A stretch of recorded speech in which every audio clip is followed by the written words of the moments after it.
Olá, boa tarde a todos e todas. Estamos aqui em mais um encontro, Reflexões à Luz do Espiritismo, produzido pelo MAP, Movimento de Amor ao Próximo. E queremos já agradecer você que está chegando aqui pelo Instagram, pelo Facebook, pelo YouTube, tudo conjugado aí nessa conexão, nessa produção na direção do MAP. Então você pode entrar tanto no Instagram, no YouTube, no Face e depois compartilhar. E nós estamos entrando em novembro e, como sempre, o MAP aborda essa temática sobre vários aspectos, do Novembro Azul, falando da saúde integral do homem. E hoje nós temos aqui, para nossa alegria, um convidado muito especial, que é o Dr. Jorge Ábido, médico homeopata, formado pela Faculdade de Medicina, UFRJ, em 1984, especializado em homeopatia pelo Instituto Ramaniano do Brasil. Trabalhou também no ambulatório de homeopatia em Vila Isabel, no Centro Municipal de Saúde Maria Augusta Estrela, da Prefeitura do Rio de Janeiro, onde se aposentou em 2020. Mas o Dr. Jorge continua aí na lida, atuando no seu consultório, na Tijuca, atendendo crianças e adultos, e possui um canal do YouTube, Dr. Jorge Ábido, que no finalzinho, Dr. Jorge, gostaríamos que o senhor falasse um pouquinho desse canal e do trabalho que é feito lá. Então, dando aqui as boas-vindas em nome do MAP, em nome de todos os internautas que estão conectados conosco, agradecendo muito desde já a sua contribuição. Boa tarde, Dr. Jorge. Boa tarde, eu que agradeço o amável convite e é um prazer estar aqui falando aos amigos do MAP e da Rádio Rio de Janeiro sobre esse tema de saúde. Beleza, muito bom. Doutor Jorge, nós, no público leigo, nós temos um conceito meio equivocado ainda do que é saúde. O senhor poderia falar do conceito de saúde da OMS? Qual o conceito que ela nos traz que diferencia, talvez muito, daquilo que a coletividade ainda tem, que o cidadão comum tem de saúde? O conceito de 1946 ainda, quanto da Constituição da Organização Mundial da Saúde, o que acontece é que nessa época eles fizeram a declaração em 5 idiomas, russo, chinês, francês, inglês e espanhol, e lá consta o conceito como o completo bem-estar físico, mental e social, e não somente a ausência de doença. Posteriormente, em 1998, uma junta executiva da Organização Mundial da Saúde, ela fez uma proposta de que fosse o seguinte conceito: um estado dinâmico de completo bem-estar físico, mental, espiritual e social, e não somente a ausência de doença e enfermidade. Mas essa proposta não foi aceita na Assembleia do ano seguinte da Organização Mundial da Saúde, e prevalece o conceito de 1946, que é a saúde como bem-estar físico, mental e social. Mas nós sabemos da importância do campo espiritual, Quando na parte espiritual o indivíduo ele busca o propósito da vida dele, quando ele nessa busca ele conhece Deus, ele entende que é parte de Deus, ele vive em conformidade com as leis divinas. E aí ele atinge realmente aquele estado da verdadeira cura, do equilíbrio. Agora, doutor Jorge, parece que cada vez mais as universidades, a gente tem aqui a própria UERJ, a UFRJ, a UF também, cada vez mais ampliando esse conceito de espiritualidade e saúde. Você poderia falar um pouquinho como é que está isso na academia, no campo profissional? Ainda tem muita resistência, aquelas pessoas que, quando ouvem falar em saúde e espiritualidade, torcem meio que o nariz? Como é que é isso? Isso vai muito do orgulho do indivíduo, porque nós temos várias pessoas, vários, independente do nível intelectual, nós temos essa parte psicológica da emoção da pessoa. Então, esses sentimentos, orgulho, atrapalham um pouco aí. Então, existe uma certa prepotência de alguns cientistas, né, de achar que sabem tudo e não aceitam, né, esse outro lado. Então, isso realmente atrapalha. Mas a gente já vê um movimento muito forte, né, em função disso, em algumas universidades, como a UERJ, né, e a Fluminense também, essa colocação do lado espiritual, porque não resta dúvida da importância desse campo na saúde, na manutenção da saúde, né? Uhum.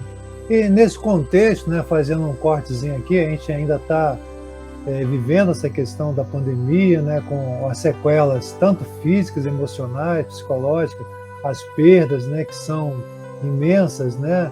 No Brasil aqui mais de 600 mil óbitos, né? Como o senhor vê nesse momento, se na sua prática, qual a diferença que se consegue perceber quando a pessoa consegue ter aderência a essa questão da espiritualidade? Aí nós estamos falando de espiritualidade independente da crença religiosa, mas de algo. O senhor percebe alguma diferença nos pacientes, né, que tem essa aderência a uma crença ao lidar nesse contexto? Como é que é a sua visão, a sua constatação, né, nesse período de pandemia? Como é que tem sido? A minha visão é que a diferença é nítida quando a pessoa considera o lado espiritual. Se você vê um jovem que é evangelizado e um jovem que não foi evangelizado, independente da religião, pode ter sido na igreja evangélica, na igreja católica, mas se ele na casa espírita, se ele foi evangelizado, ele tem um comportamento diferente, ele tem aquela maturidade espiritual que você não nota no outro jovem. Então, nessa parte de doença também, hoje em dia já está provado que a pessoa que tem uma fé, que acredita em alguma coisa, ela adoece menos. Quando ela adoece, ela se recupera mais rápido. E quando ela não tem recuperação pronta, uma recuperação 100% por ser uma doença crônica, ela convive melhor com essa doença. Então, isso já está demonstrado, né? E nessa hora de pandemia também, nós temos uma fé, nós temos uma base, né? Nós sabemos que não estamos sozinhos. Então, tudo vai passar, né? Como dizia o Chico Xavier, tudo passa. Então, é questão de passar aquele momento, demonstrar fé e aproveitar o grande ensinamento, né? Um dos grandes ensinamentos que nós estamos tendo nessa pandemia é aprender a conviver com o outro, que tem um comportamento diferente e que tem uma ideia diferente, seja por ideologia, então nós temos que aprender a conviver com o outro, que não pensa como a gente. Porque hoje a gente vê um sentimento muito agressivo, né? Contra essa pessoa que pensa diferente. Então, acho que traz esse ensinamento da gente aprender a conviver também. Mas é claro que a pandemia seria muito pior se nós não tivéssemos a confiança que temos, né? Cada um com a sua fé e acredita num amanhã sempre melhor, né? É isso aí. Lembrando a música do Guilherme Arantes, né? Amanhã, né? Será um outro dia, né? De esperança, um outro de mudança, dia, né? Muito lindo. Exatamente. Então, estamos bem, aqui né? para quem está chegando agora, quem está nos dando a alegria e o prazer de estar conectando aqui com o MAP, pelo Instagram, pelo YouTube, pelo Face, estamos aqui com o Dr. Jorge Ábido, conversando sobre a saúde integral do homem, nesse mês de novembro, Novembro Azul. Deixa aí a sua participação, deixa a sua contribuição, a sua indagação, a sua reflexão sobre essa abordagem, que é uma abordagem diferenciada, integrativa, né? Quando a gente escuta um profissional da área de homeopatia. Então, assim, é um outro alastro, né? Um outro olhar, um outro entendimento. Então, deixa aí a sua reflexão e a sua pergunta, a sua participação. Doutor Jorge, e agora fazendo assim um comparativo em relação à questão da dificuldade do homem de procurar a consulta médica, coisas que nessa área, né, no Outubro Rosa, por exemplo, né, já é uma campanha aí que tem bastante aderência. A mulher já tem isso já há bastante tempo, uma cultura maior de ir ao médico.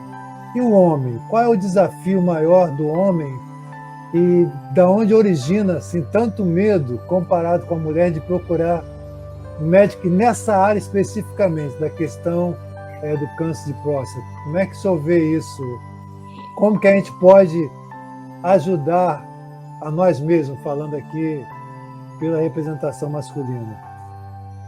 Certo. Realmente, há uma diferença na morbimortalidade entre o homem e a mulher, né? A mulher se cuida mais, a mulher tem um comportamento preventivo melhor, a mulher vai mais ao sistema de saúde, né?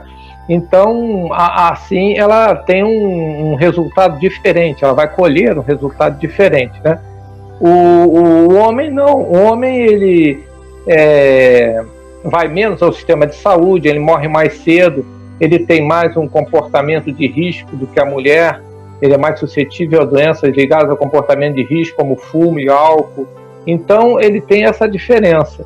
E eu acredito que a mulher morre mais de câncer, de doenças circulatórias, o homem morre mais de causas externas, de violência, de acidente. Então, o que acontece, o desafio que existe aí, é tentar mudar essa mentalidade masculina, porque o homem não tem um comportamento preventivo como a mulher tem, né? Ele é mais suscetível a doenças de comportamento de risco, que eu já disse, o fumo, o álcool, né? O homem tem também uma falsa percepção de infalibilidade física e mental. Ele às vezes acha que é o super-homem, que nada vai acontecer com ele, né? Existe essa diferença. E no tocante ao câncer de próstata, existe o preconceito masculino contra um dos exames de rotina, que é o toque retal, né? Que é uma coisa muito importante para você fazer o diagnóstico precoce. Tá certo. Então, esse desafio... Então, teria que mudar essa mentalidade do homem, né? E uma forma de mudar é o amor, né? Se ele ama a família, se ele ama os filhos, se ele ama a esposa, e se ele quer continuar ao lado deles para orientar, então esse amor deve movê-lo a mudar esse tipo de pensamento e se preservar. Interessante, né? A questão do amor, né? Do autocuidado e do cuidado com o outro. Mas assim... Você vê que o amor é sempre o caminho, né? O amor é sempre o caminho. Nossa, uma boa fala. O amor é sempre o caminho. Mas existe assim... você acha que em termos de políticas públicas, em cuidar da saúde do homem, o que tem sido feito? O que o senhor acha que ainda falta fazer em relação ao poder público de fazer uma sensibilização maior em relação a isso? Você acha que está indo bem ou a gente está distante ou muito distante ainda do que se faz em relação à saúde da mulher? Falando do poder público. Isso varia, né, de acordo com as políticas de saúde de cada governo, né? Tem governo que fica mais próximo do povo, tem governo que fica mais afastado do povo. Então eu acho que é melhor uma maior aproximação do povo, deixando que ele também participe, de certa forma, né, tenha uma participação, e também uma política que vise não só tratar a doença, mas promover a saúde, né? E nisso, né, o que se fala aqui sobre as práticas integrativas e complementares, elas vêm favorecer isso de uma maneira muito grande, né? Bacana. E como o senhor está colocando aí, né, as práticas integrativas e complementares, a gente tem assim um leque grande, né? A gente da cromoterapia, né, dos florais de Bach, constelação familiares, então assim uma gama, né, medicina chinesa muito grande. Mas assim a homeopatia, o senhor poderia assim dar um lastro maior da homeopatia, assim qual o diferencial que nós podemos encontrar na homeopatia em relação à medicina clássica? Não sei se o termo é esse que a gente pode dizer, né? O que diferencia assim a homeopatia da medicina clássica, ou tem uma outra denominação? Existem algumas diferenças, mas as principais, a gente vê que o conceito da homeopatia, a homeopatia é um tratamento que aborda o paciente como um todo. Ele contempla a parte física e mental, então leva em consideração os sintomas físicos, os sintomas emocionais e a individualidade do paciente, certo? Então o paciente ele tem o seu tratamento personalizado, ele tem um remédio que é próprio para ele, né? Isso é uma grande diferença entre alopatia e homeopatia. Agora, a alopatia tem o grande valor dela, né? Isso não há dúvida, Não há... a questão é se combinar as duas, né? Elas se potencializam, quem sai ganhando é o paciente. Então não deve ser uma substituindo a outra, mas elas trabalhando em conjunto para o bem-estar do paciente. E o médico sabe decidir quando aplicar uma, quando aplicar a outra, ou quando associar, certo? Então, isso é uma questão de bom senso, né? Você não vai pegar um indivíduo com uma pneumonia, com falta de ar, e querer tratar ele ali só com homeopatia, não vai dar certo, né? Mas a homeopatia tem uma gama de tratamento muito grande também, de estudos do climatério, fenômenos alérgicos, reumatismo, então tem uma coisa muito boa. Então, como eu estava dizendo, o tratamento é personalizado. Então, eu gosto de fazer a seguinte comparação. Por exemplo, se no consultório do homeopata chega a Dona Maria com dor de cabeça, ela vai sair com a prescrição de dipirona, certo? Se ela chega com o seu João com dor de cabeça, ele vai sair com a prescrição de dipirona também, né? Então, não é um tratamento personalizado. Ao passo que, se esses dois entram no consultório do homeopata, ele vai esmiuçar as características da Dona Maria e vai ver que ela é uma pessoa muito emotiva, que chora com facilidade. É uma pessoa que sofre de problemas de varizes, circulação dos membros inferiores.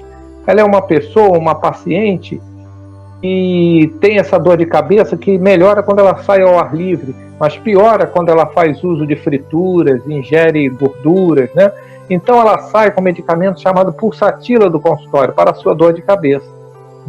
O seu João, quando ele está com o médico conversando com ele vê que o paciente, o seu João é uma pessoa agressiva, explosiva, certo?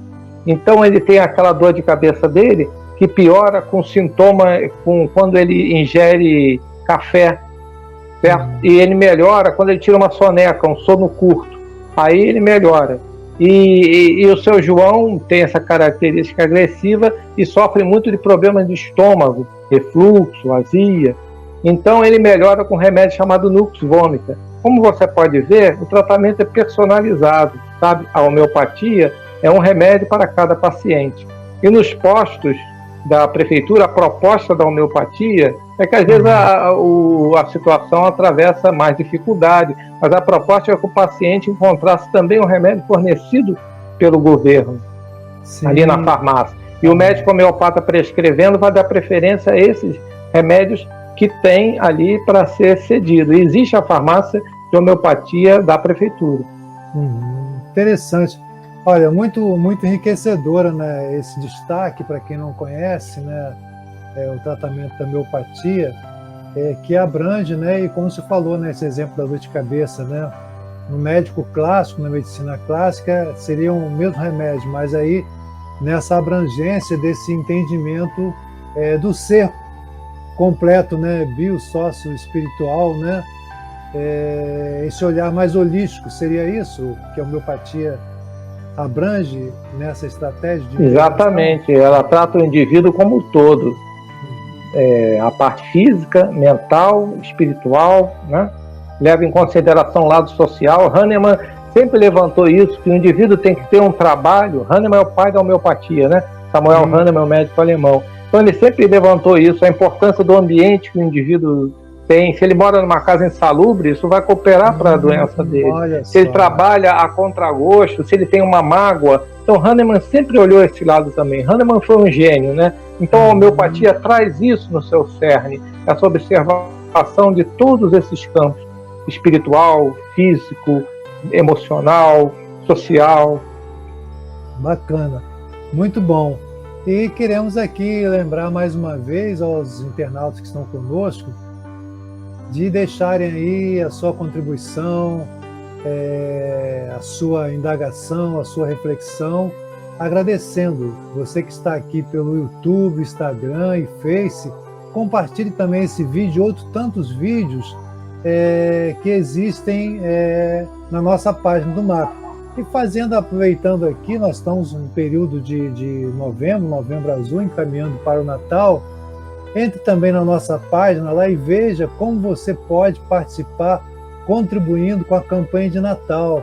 Como é sabido, o MAP atua em várias comunidades, né? Várias, com a população em situação de rua, e sua doação será muito bem-vinda em relação às questões da campanha, né? Seja de brinquedos, seja de cesta básica. Entre na nossa página, lá tem um contato e procure ver como você pode estar colaborando conosco também para mais esse momento, né, de ajuda àqueles que mais precisam.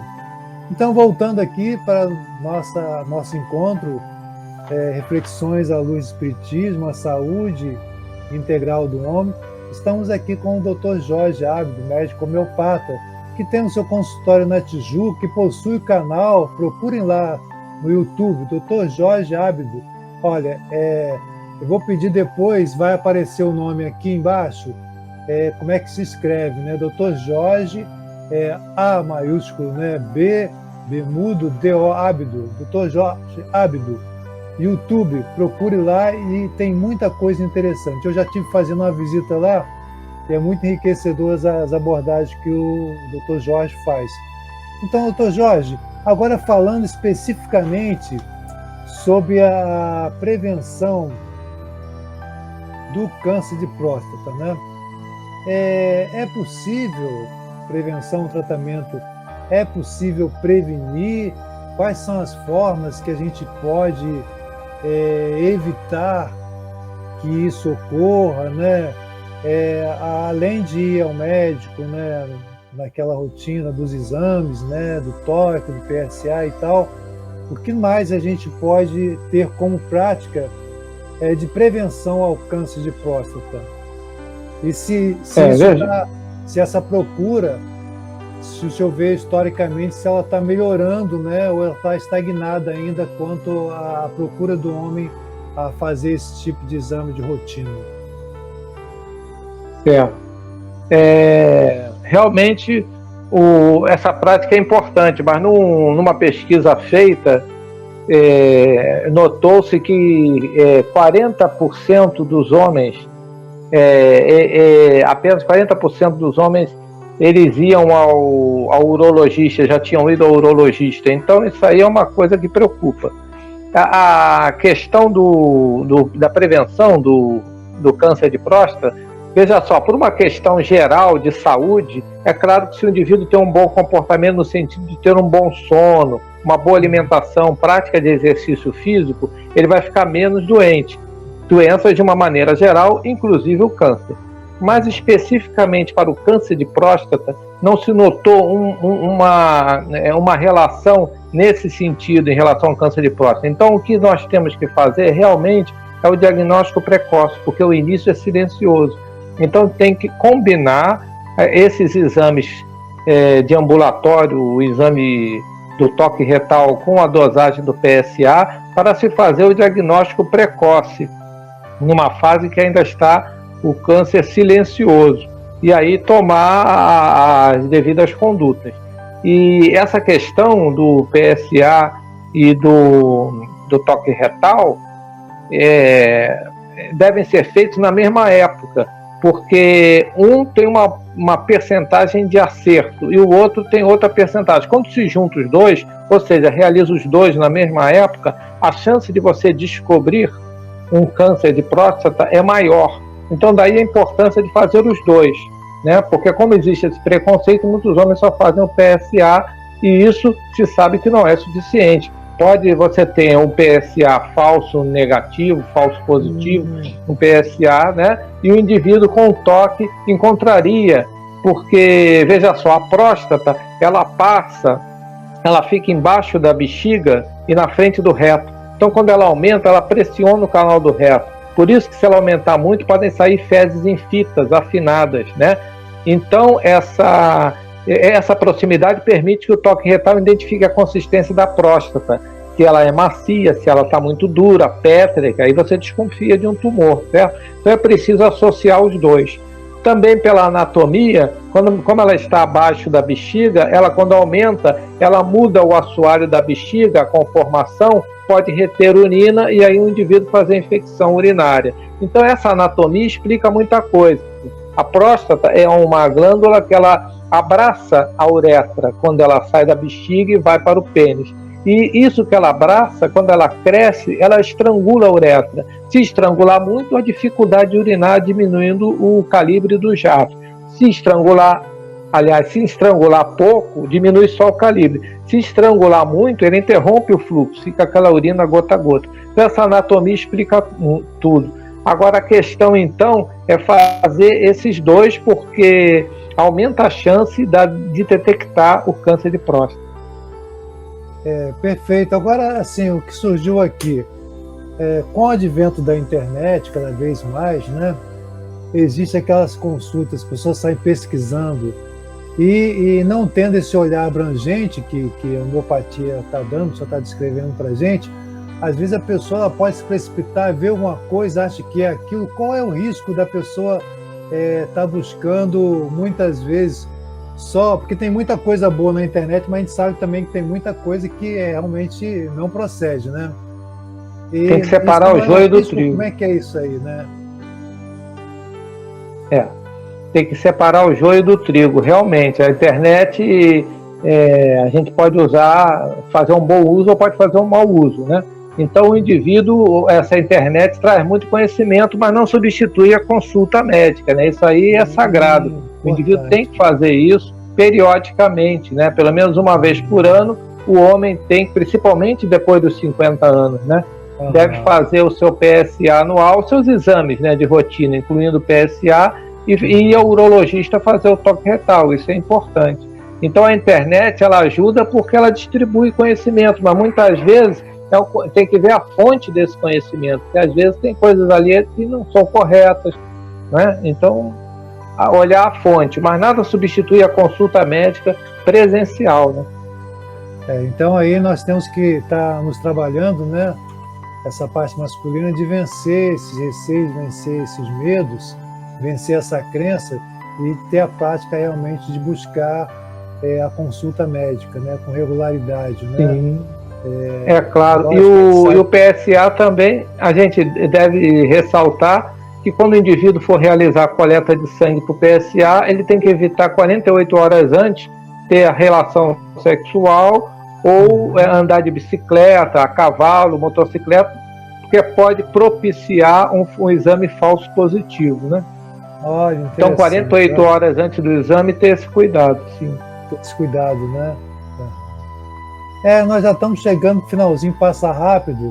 Você que está aqui com a gente, deixe a sua contribuição, a sua indagação, a sua reflexão.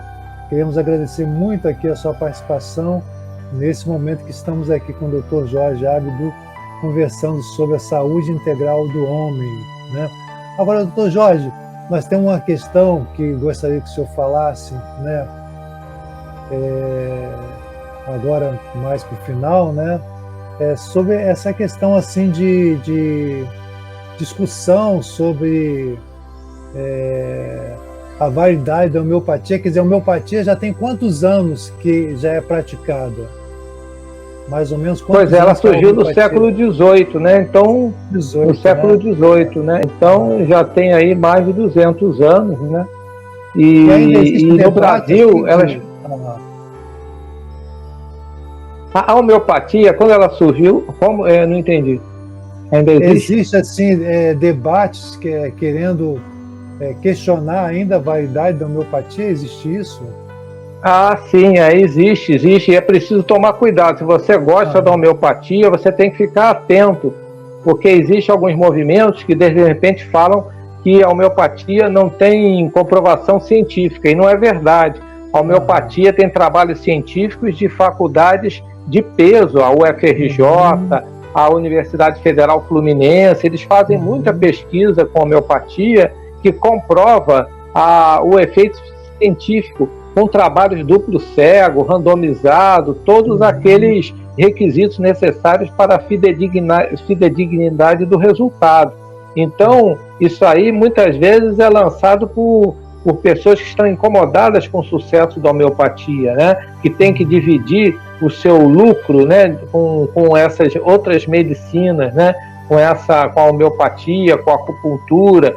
Que o indivíduo, assim, ele vai usar menos remédio, né? Então, não vão vender remédios como gostariam, né?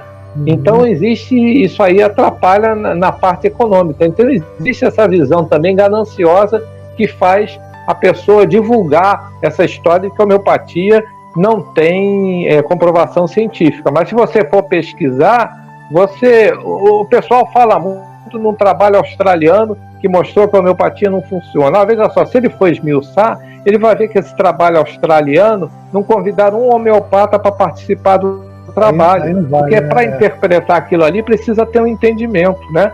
Sim, e alguns envolvidos no trabalho já tinham campanha antes contra a homeopatia, então existe aí um conflito de interesse, né? Então é preciso, quando se tem uma notícia, né, que a gente vê muito na mídia, esmiuçar e saber se aquilo ali tem procedimento ou se é levado por algum interesse oculto, né? Perfeito. Interesse econômico, né, principalmente, né? Porque a venda de medicamentos, não estou dizendo que o medicamento é útil, mas você tem que ver se realmente está indicado fazer aquilo, se você só pode ter o resultado com aquele medicamento. Então há várias situações de enfermidade. Umas você tem que usar a alopatia, outras você pode usar a homeopatia. E a alopatia não é dispensável, mas as duas se complementam. É isso que eu quero levar ao conhecimento do público, né? Elas se completam para benefício do paciente. Agora, de vez em quando, você vê esses movimentos, né? Contra a homeopatia, dizendo que não, contra a acupuntura também, contra essas medicinas complementares. Perfeito. Agora, sim, no seu canal, você poderia falar mais um pouquinho, nós estamos quase no finalzinho, falar um pouco mais do seu canal, assim, qual é a prática, qual é a dinâmica do canal que o senhor realiza, desenvolve, né? Fala um pouquinho mais pra gente, como é que... esse canal no YouTube, você pode acessar com o Dr. Jorge Ábida, e você vai acessar o canal, e eu falo de homeopatia e prevenção em saúde. Então são medidas de prevenção de saúde, você cultivar bons pensamentos, você ter um bom sono, você ingerir a quantidade de água adequada, né? O que você pode fazer para preservar a sua saúde. Falo também de temas da homeopatia, dos movimentos contra a homeopatia, também cito isso lá, que eu acho que a população tem que estar informada, né? Você não pode, de repente, achar a homeopatia não funciona, vamos proibir a homeopatia aqui no Brasil, vamos proibir a acupuntura, porque isso está acontecendo, tem que abrir o olho, hein? Então, se você não usa, tudo bem, é um direito que você tem, mas se eu uso, se o fulano usa, Beltrano usa, vamos deixá-lo na liberdade de usar, porque isso não vai fazer mal a ele. E quem decide se vai ser feito ou não, sendo médico, ele sabe quando pode ser feito e quando tem que ser feito outra medicina, outro tipo de tratamento, certo? Isso aí é uma responsabilidade do médico.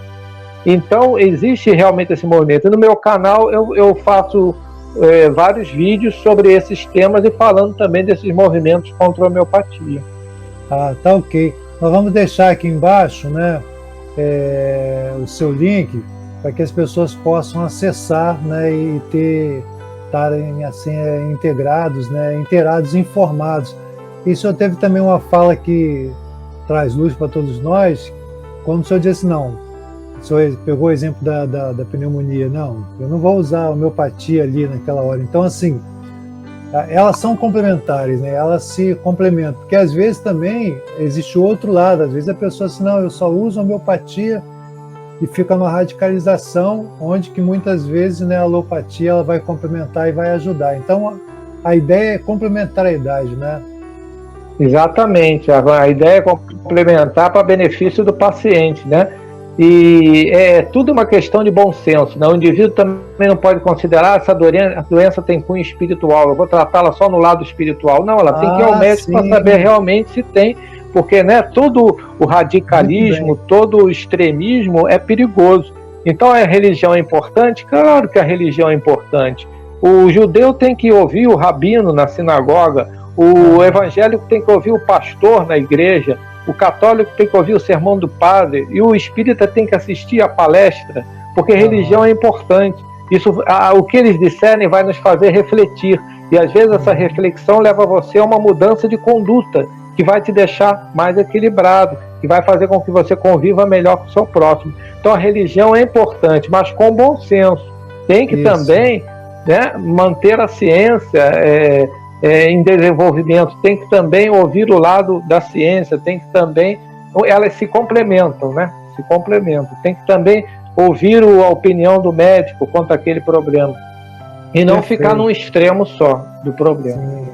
E lembrando que no caso da doutrina espírita, né, o tripé, né, ciência, né, religião e filosofia, né? E filosofia, exatamente. Foi o que Kardec mostrou, né?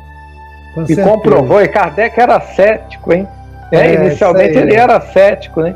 Mas ele, como todo bom cientista, ele quis investigar. E isso não se vê por aí em certos cientistas com prepotência. Ah, não, isso não serve. Ah, isso não funciona. Mas já foi lá, já experimentou, já observou. Então o senhor não é o verdadeiro cientista. Isso aí. Então estamos chegando aqui ao final, né, com esse encontro assim, maravilhoso com o Dr. Jorge Abdu, falando aqui da saúde integral do homem. Né, você pode acessar, compartilhar esse vídeo. E queremos deixar aqui, Dr. Jorge, que o senhor possa dar aquele tchau, até a próxima oportunidade, agradecendo muito o nome do MAP, né? Essa grande contribuição e graças a Deus, né, a audiência, a frequência do MAP, né, é uma das maiores, né, e beneficia muita gente com entendimento, né? Nós estamos aí com centenas de vídeos, né? Só a pessoa entrar lá na página e vai encontrar algum tema que acha interessante, né? Falando da saúde, falando da espiritualidade, da ciência, da família, vários temas muito relevantes. Então, o senhor possa dar aí as suas despedidas, né, para um próximo encontro futuro. Agradecemos muito, muito a sua contribuição. Certo. Eu quero agradecer o convite amável que vocês fizeram, né? Deixar aqui os meus votos de felicidade, paz e saúde a todos os ouvintes da Rádio Rio de Janeiro e do MAP, e agradecer ao MAP pelo serviço que ele está fazendo, pelo serviço de utilidade pública, né? Falando do Outubro Rosa, do Novembro Azul, isso é de uma utilidade imensa, né? E lembrar sempre que o pensamento é muito importante, a conduta.